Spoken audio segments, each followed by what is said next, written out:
Buen día, estudiantes. En la oportunidad que tenemos de iniciar este nuevo crédito, quiero darles la bienvenida. Quiero que empecemos con toda la actitud, empecemos con todas las ganas, con todo el entusiasmo a desarrollar este nuevo crédito. El crédito que vamos a empezar a trabajar se llama Pedagogía del Desarrollo Humano.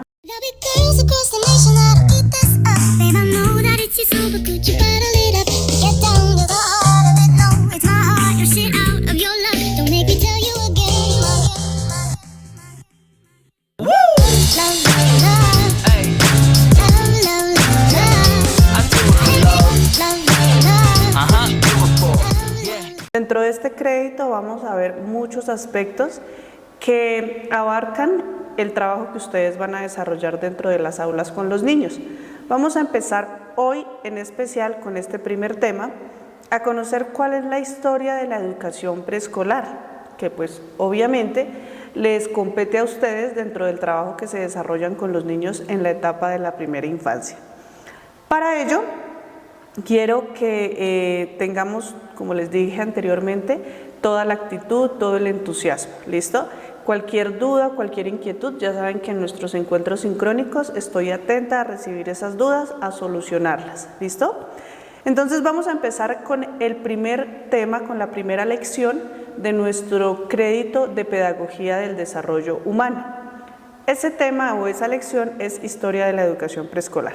Entonces, aquí vamos a empezar a conocer de dónde viene, cómo se empezó a desarrollar este tema de la educación en la primera infancia, ¿listo?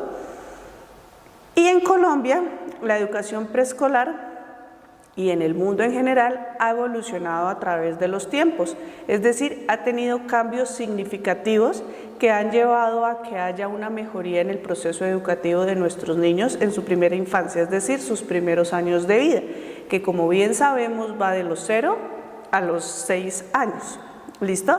Entonces vamos a empezar a conocer cómo era esa educación hace unos años atrás, cómo se veía esa educación preescolar, esa educación antes de entrar al proceso escolar, ¿listo? Entonces, este nivel educativo tuvo sus inicios en carácter básicamente de tipo asistencial. ¿Qué quiere decir? Que anteriormente solamente se dedicaban a cuidar a los niños, pero no se le daba espacio al ámbito educativo. ¿Qué quiere decir? Que a los niños no se les enseñaba, sino solamente se les cuidaba, ¿listo? Se centraba, se llamaba esas instituciones, por decirlo así, donde se prestaba esta atención, se les llamaba asilos o hospicios con una influencia de corrientes europeas.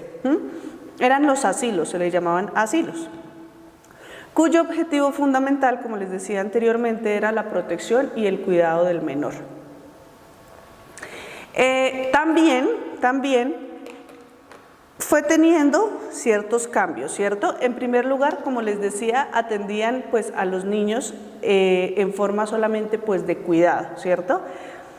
Se pretendía proteger y cuidar físicamente a los hijos de los obreros en ese entonces, formarlos y educarlos para prepararlos al ingreso a la escuela, al ingreso al colegio como tal, a la escuela como tal. Ya después atendían a niños abandonados, ¿sí? La población que asistía eran menores de 6 años.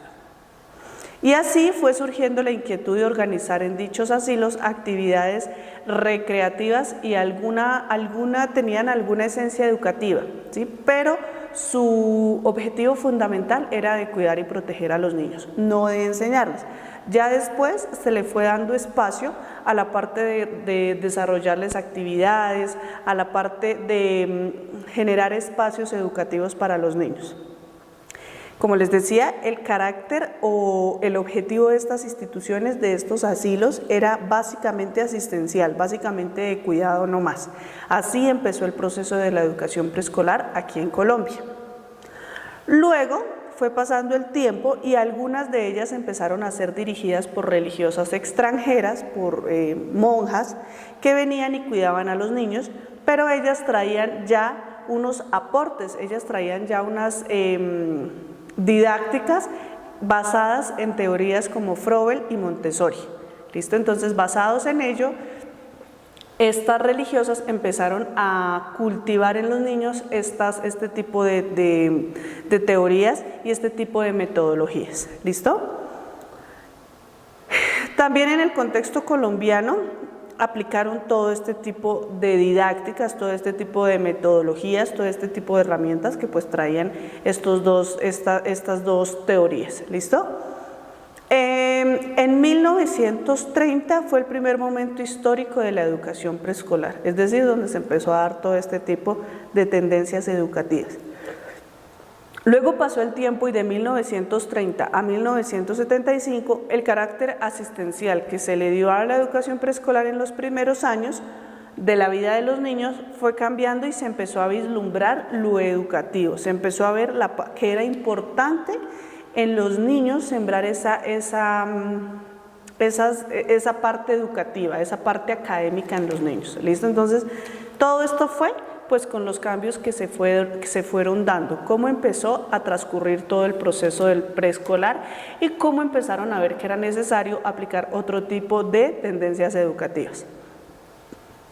Ya, pues en el paso de los tiempos, solo se le prestaba este servicio educativo a las familias pudientes. ¿Por qué? Porque era de carácter privado y solamente se le prestaba este servicio a las familias que tenían ingresos económicos altos y que les podían brindar este tipo de educación a sus hijos. ¿Por qué? Porque había que pagar una matrícula, porque había que pagar una pensión que era bastante costosa. Entonces, por eso solamente podían estudiar este tipo de familias, este tipo de estatus económico. ¿Listo? Ya, pues obviamente se dieron cuenta que los niños con bajos recursos también debían acceder a este proceso educativo. Entonces, ahí es donde empieza a entrar el ICBF, con sus obviamente, nuevas estrategias para los niños con bajos recursos, ¿cierto? Y en 1968 se le da esta estabilidad a las familias con bajos recursos y empieza a entrar en proceso el ICBF para trabajar con los niños en instituciones pues obviamente que no tenían que pagar altos costos y que pues les iban a servir a los niños que no tenían, que sus padres no tenían los recursos para entrarlos a un colegio de carácter privado como los que se estaban presentando en ese momento en la historia. Pero ahí se desata un conflicto y este conflicto se desata entre lo público y lo privado, ¿listo? Ya que obviamente en las instituciones privadas pues se les brindaba a los niños no solamente el cuidado, sino que también se les brindaba la parte educativa, la parte académica, la parte de enseñanza y la parte de aprendizaje de parte de los niños. Mientras que en las instituciones del ICBF, en los jardines del ICBF, por decirlo de esta forma, solamente se les brindaba la asistencia, el cuidado y lo que era todo lo que tenía que ver con la nutrición, pero no se les educaba, es decir, no se les formaba académicamente. Entonces hubo como ese conflicto entre estos dos entes, ¿listo? Entre la parte privada y entre la parte pública. Pero ya, pues obviamente, fue pasando el tiempo y aquí vamos a ver cómo en la línea del tiempo de la Ley 115 de 1994 se empezaron a dar ciertos cambios muy positivos para la educación preescolar. En 1844, que era lo que les estaba hablando, la primera historia, el primer momento de la educación preescolar, pues es donde se habla por primera vez de asilos para niños, es decir, se les llamaba como a los jardines como asilos. Ya en 1851 se crea la escuela campestre, ¿cierto? Entonces ya ahí vamos avanzando en la línea del tiempo. En 1870 se define y se organizan las salas de asilos. En 1914 fue fundado en Bogotá el gimnasio moderno que se considera como réplica para otros jardines. En 1917 se crea la Ley 25 y el Instituto Pedagógico. En 1935 funcionaban en Colombia 280 establecimientos escolares. En 1946 se crea el Instituto Colombiano de Seguro Social y el Ministerio de Higiene con la ley 83 que aparece en ese momento. En 1977 se gestiona el currículo de la educación preescolar. Entonces ya aquí se empieza a darle como un camino y se le empieza a brindar como una apertura académica a lo que tenía que ver con la enseñanza para los niños. En 1991, mediante la Ley 12, se ratifica los compromisos adquiridos en Colombia sobre los derechos a la niñez. Y ya en 1994 se establece el Plan de Apertura Educativo, donde se convirtió en un programa bandera para la educación, en la educación. Entonces, como podemos ver, es una línea del tiempo que nos muestra los avances que ha tenido la educación preescolar. ¿Listo? Yo les hablaba de la Ley 15 de 1994. Y en ese momento era cuando estaban el presidente César Gaviria Trujillo y la ministra de Educación, Maruja Pachón, que establecieron en la ley 115 de 1944 todo lo que tenía que ver o todo lo que estaba acorde con la educación, con las necesidades, con los intereses de las familias y las personas y de los niños obviamente para recibir este tipo de educación. ¿Listo? Entonces ya aquí estamos viendo cómo era lo mismo que les estaba comentando anteriormente, los inicios de la educación preescolar. ¿Listo? Ya en nuestro encuentro sincrónico, chicas, vamos a seguir trabajando sobre todo lo que tiene que ver con la historia de la educación preescolar y vamos a ver otros lineamientos que están basados también en esta educación. ¿Listo? Sin embargo, acá está el video para que lo vayan observando y vayamos dando un abrebocas a lo que vamos a trabajar en nuestro encuentro sincrónico. Éxitos y bendiciones.